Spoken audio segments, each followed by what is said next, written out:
Loving you.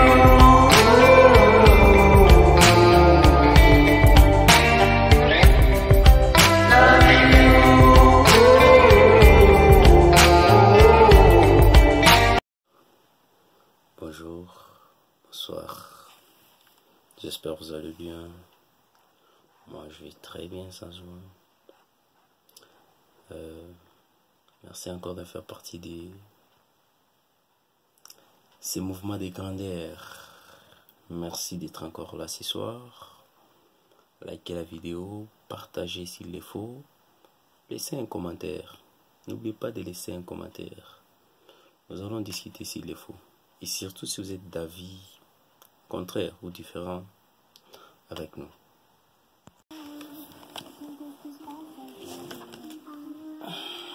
Comme je l'ai dit, aujourd'hui c'est la deuxième loi du pouvoir d'esprit.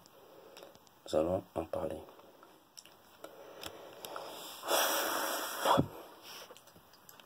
Qu'est-ce qu'il y a aujourd'hui? Deuxième loi du pouvoir d'esprit. Ne vous fiez pas à vos amis. Utilisez vos ennemis. Je répète, ne vous fiez pas à vos amis. Utilisez vos ennemis. Alors, qu'est-ce qui se passe? Principe, gardez-vous de vos amis. Beaucoup vous trahiront par envie. D'autres se montreront gâtés, tyranniques. Un ancien ennemi qui vous engagez sera plus loyal qu'un ami parce qu'il devra faire ses preuves. Il devra vous montrer maintenant que je ne suis pas ton ennemi, je peux bien te servir. En fait, vous avez plus à craindre de vos amis, vous avez plus à craindre de vos amis que de vos ennemis. Si vous n'avez pas d'ennemis, s'il vous plaît, trouvez le moyen d'en faire même un. Il y a beaucoup d'humains sur terre. Je ne suis pas en train de prêcher ici, parce que les chrétiens viendront s'en cirer. Donc, même Jésus lui-même n'a pas fait l'unanimité. Dieu lui-même n'a pas fait l'unanimité. Donc, et vous, vous êtes humain comme moi. Donc, trouvez un moyen. Trouvez-vous un ennemi. Encore une fois, je répète. Parce qu'aujourd'hui, on fait un peu vite. Il fait tard.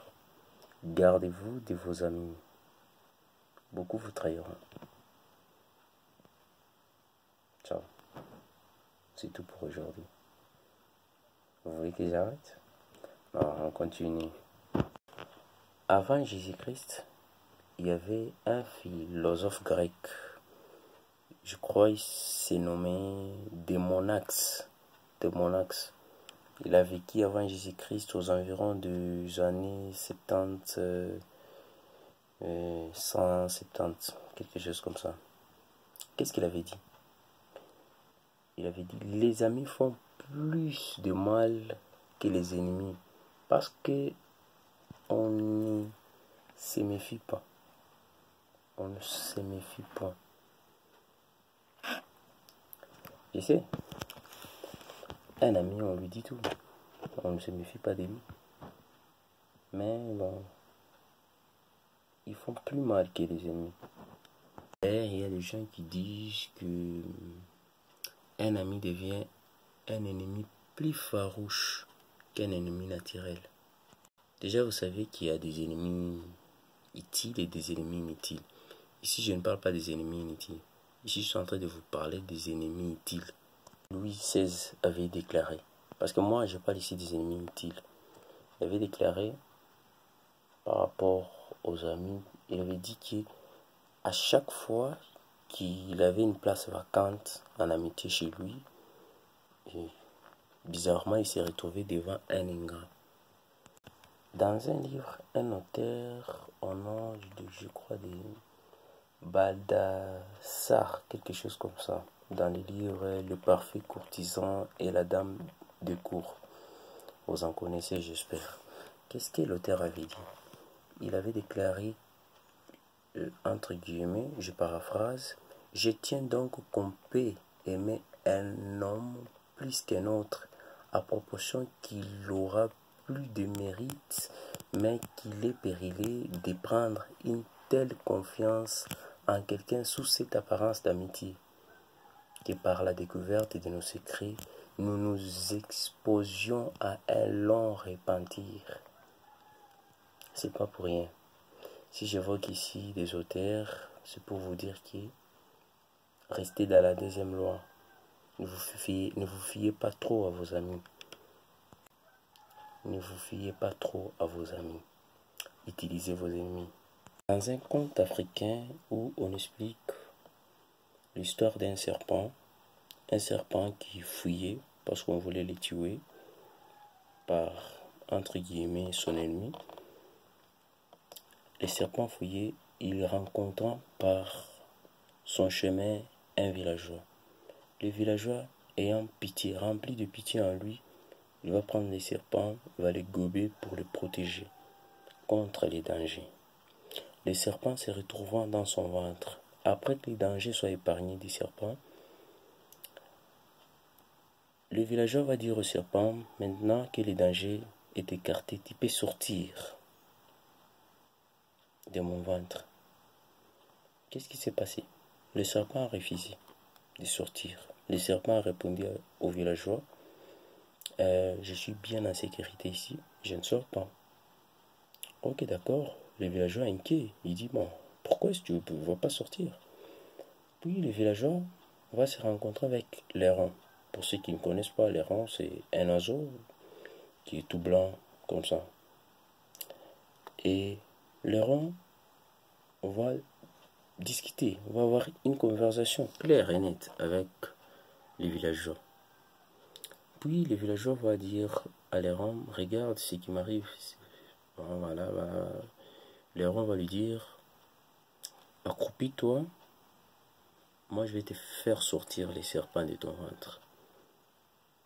L'oiseau blanc a réussi de faire sortir les serpents du ventre du villageois.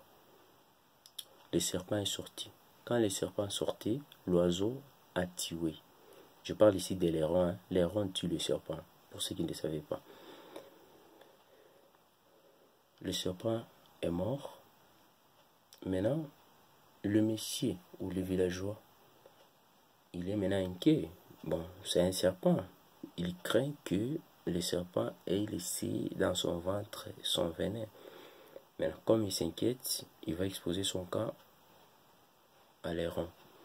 L'héron lui dira, je connais une portion, si et seulement si le serpent a laissé des venins mortels dans ton ventre, alors moi je connais la dose ou l'antivenin pour te guérir.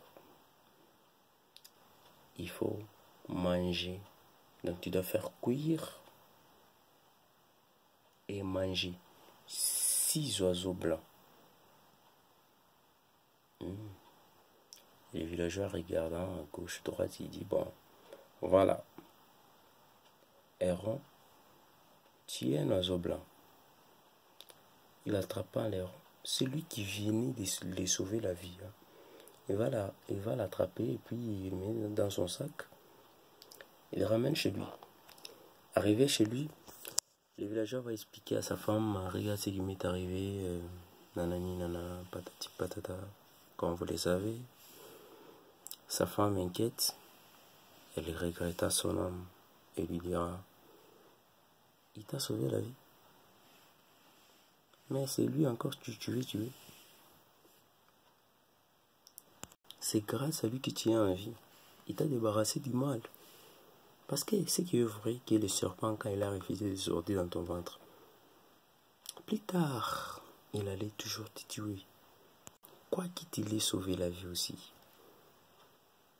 Donc celui-ci t'a épargné de la mort, dont toi, tu avais épargné aussi de la mort le serpent. Tu l'as épargné de la mort, mais plus tard, il allait te tuer. Mais l'héron, lui, il t'a épargné de la mort. Toi aussi, tu veux lui rendre la même chose que le serpent allait te rendre. Donc, sa femme va être surprise. Elle s'étonne que son homme agissent de la sorte. Ils te sauvent la vie et puis toi tu l'attrapes pour le tuer. Ça ne va pas. Et puis sa femme va prendre les sacs là où il y avait les rangs. Quand je parle des rangs, il y a L apostrophe et puis H et R-O-N. Allez vérifier. Je ne vais pas ici venir pour que vous en tirez ma vidéo. Maintenant, qu'est-ce qu'il y a comme moralité dans cette histoire du villageois, serpent, l'airon, sa femme? Parce qu'ici, il s'agit où j'étais en train de parler d'un conte africain.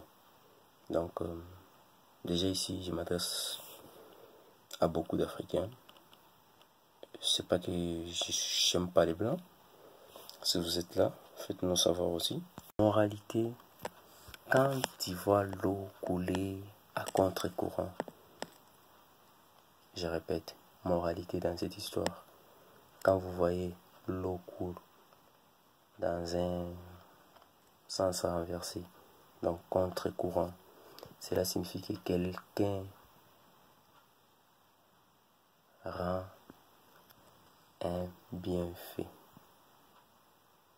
Je répète, quand vous voyez l'eau qui coule à contre-courant, cela signifie que quelque part, quelqu'un est en train de rendre un bienfait à celui qui a des oreilles pour entendre, qu'ils entendent ce que Keats parle aux étudiants de l'école de Point Vito. Ciao. Demain, on va parler de la troisième loi du pouvoir d'esprit.